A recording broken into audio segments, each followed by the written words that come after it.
स्वागत है आपका विज्ञान की आवाज़ कार्यक्रम में। यह पॉडकास्ट की श्रृंखला अब तक पहुंचाई जा रही है मीडिया फॉर कम्युनिटी फाउंडेशन द्वारा, जिसे उत्प्रेरित और समर्थन दिया है राष्ट्रीय विज्ञान एवं प्रौद्योगिकी संचार परिषद ने। विज्ञान की आवाज़ कार्यक्रम से आपको मिलती है देश और दुनिया में होने वाली विज्ञान एवं प्रौद्योगिकी की अपडेट। साथ ही साथ हम करवाते हैं आपकी मुलाकात देश के उन तमाम वैज्ञानिकों और साइंस लैब से जो भारत को और बेहतर बनाने में लगातार अग्रसर हैं।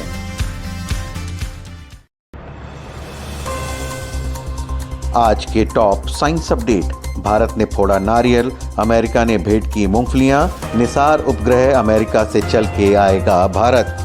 नासा और इसरो के संयुक्त उपक्रम से बना निसार सैटेलाइट अब तैयार है। यह सैटेलाइट जमीन और बर्फ की सतहों का अधिक विस्तार से अध्ययन करने में मदद करेगा। निसार सैटेलाइट की कैलिफोर्निया से बेंगलुरु रवानगी से पहले नासा में विदाई समारोह रखा गया। मानव इतिहास के सबसे महंगे पृथ्वी के प्रक्षेपण उपग्रह NASA ISRO synthetic aperture radar यानी निसार के लिए इसरो के अधिकारियों ने नारियल फोड़कर इसकी सफलता की कामना की।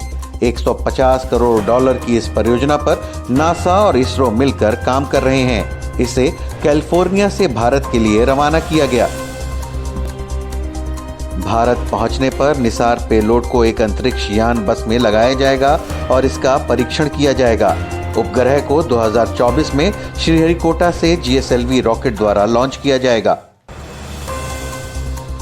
इसरो और नासा ने 2014 में 2800 किलोग्राम वजनी उपग्रह बनाने के लिए हाथ मिलाया था। दोनों देशों की अंतरिक्ष एजेंसियों ने भविष्य के लिए हाथ मिलाकर कई नए प्रोजेक्ट पर काम करने की हामी भरी है। इसमें अर्थ ऑब्जर्वेटरी सैटेलाइट के अलावा दूसरे ग्रहों पर मिशन भी शामिल होंगे।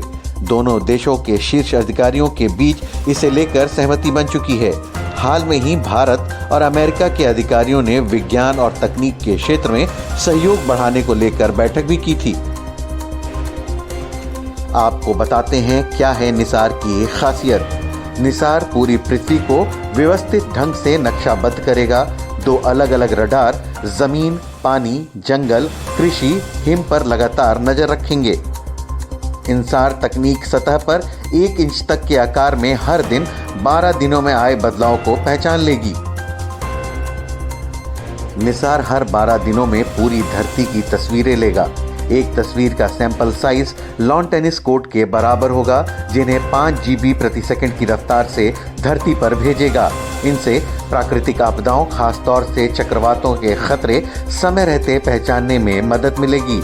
समुद्री स्तर कितना और किस रफ्तार से बढ़ रहा है, किन द्वीप व देशों को खतरा है, ये भी पता चलेगा।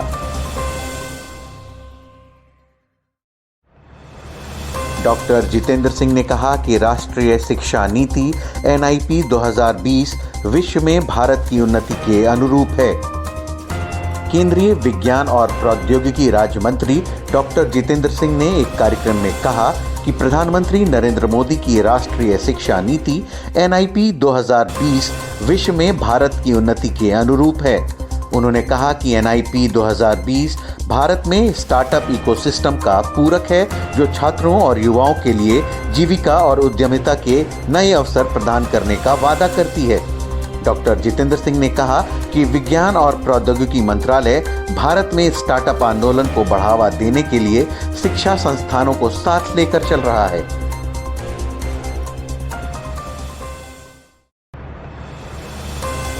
AI व ML प्रौद्योगिकियों के साथ CSIR जल्द ही शुरू करेगा 3 नए प्रोजेक्ट। एक रिपोर्ट के मुताबिक वैज्ञानिक एवं औद्योगिक अनुसंधान परिषद 3 नए मिशन प्रोजेक्ट लेकर आ रहा है।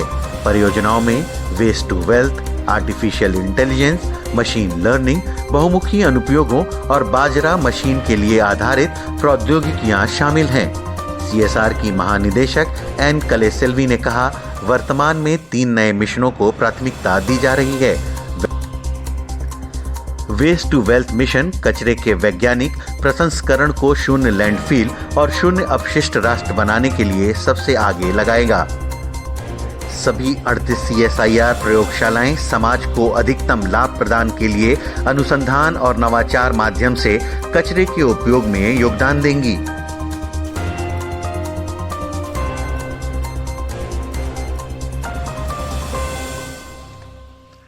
साइंस अपडेट के बाद विज्ञान की आवाज में अब बारी है एम्पलीफायर की। एम्पलीफायर में हम करवाते हैं आपको रूबरू विज्ञान एवं प्रौद्योगिकी के विविध क्षेत्रों में अपने अत्याधुनिक अनुसंधान एवं विकास जनाधार के लिए ज्ञात वैज्ञानिक तथा औद्योगिक अनुसंधान परिषद की राष्ट्रीय प्रयोगशालाओं से तथा भारतीय कृषि अनुसंधान परिषद की प्रयोगशालाओं से। साथ ही साथ हम करवाते हैं आपकी मुलाकात उन खास लोगों से जो विज्ञान एवं प्रौद्योगिकी के क्षेत्र में लगातार काम कर रहे हैं, जिससे भारत और समाज बेहतर बन सके।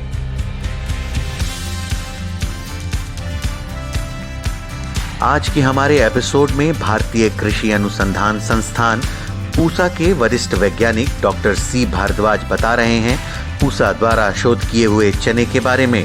ये ऑडियो पूसा के आधिकारिक चैनल के सौजन्य से है।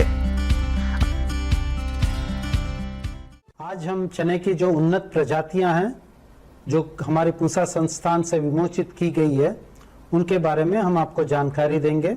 मध्य भारत यानी गुजरात, महाराष्ट्र, मध्य प्रदेश, छत्तीसगढ़, बुंदेलखंड, इन रीजन के लिए पूसा चिकपी मानव यानी पूसा चना मानव ये एक उन्नत किस्म है जिसमें जो वुक्टा रोग है 100% प्रतिरोध शक्ति इसमें हम लोग मॉलिक्यूलर ब्रीडिंग के द्वारा डेवलप किया गया।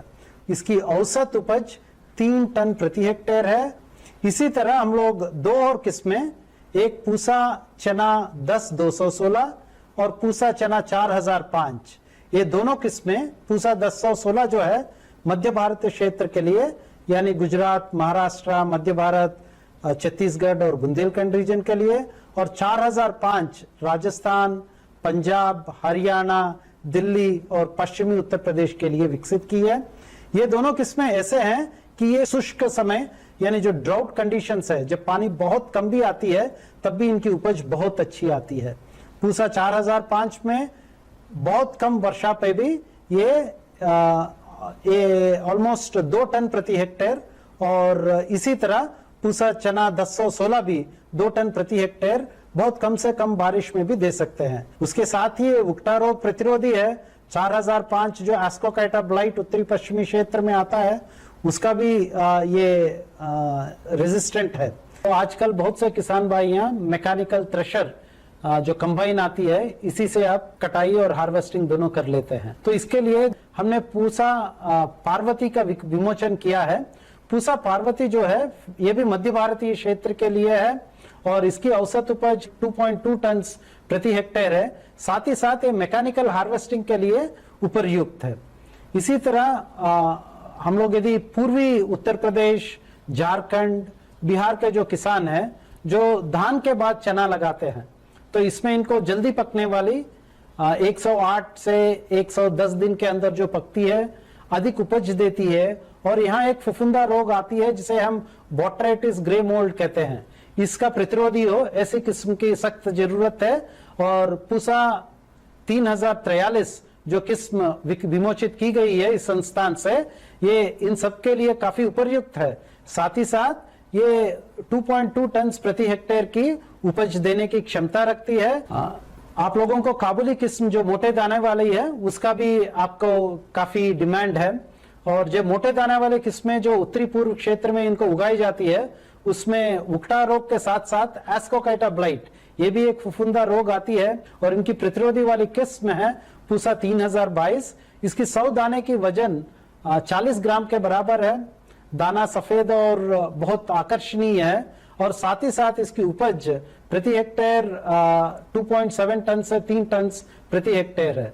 तो किसान भाइयों, ये जो उन्नत किस्में हाल ही में 2018 से 2021 के बीच में इस संस्थान से विमोचित की गई है, इनका बीज आपको हमारे यहाँ पूसा सीड सेल काउंटर से आप संपर्क कर सकते हैं यदि इनकी बीज चाहिए। साथ ही साथ नेशनल सीड कॉर्पोरेशन जो है ये भी इसकी रजिस्टर्ड और सर्टिफाइड सीड आपको उपलब्ध करा सकती है। अब जाते जाते हम बताते हैं आपको बात पते की। क्या आप जानते हैं पृथ्वी गतिशील है फिर भी हमें पता क्यों नहीं चलता? हमारी पृथ्वी लगातार अपनी धुरी पर घूमती रहती है। ऐसा नहीं है कि हमें पृथ्वी की गति का पता नहीं लगता, दिन में सूर्य की बदलती हुई स्थिति से हमें पृथ्वी की गति का आभास होता है। पृथ्वी का घूमना हमें महसूस इसलिए नहीं होता क्योंकि पृथ्वी बराबर एक ही गति में घूम रही है। किसी भी वस्तु की गति का पता उसकी गति में आने वाले परिवर्तन से होता है। पृथ्वी की गति में परिवर्तन ना होने के कारण ही हमें इसके बारे में पता नहीं चल पाता। साथ ही हमारा अस्तित्व भी पृथ्वी की तुलना में कण मात्र से कम है। क्या आप जानते हैं कि औसतन जीवन काल के दौरान दिल लगभग 15 लाख बैरल रक्त पंप करता है, जो 200 तेल के ट्रेन टैंकरों को भरने के लिए पर्याप्त है। आपको ये पॉडकास्ट कैसा लगा हमें बताएं mediaforcommunity@gmail.com पर। इस पॉडकास्ट को प्रोड्यूस किया है आशीष तिवारी ने।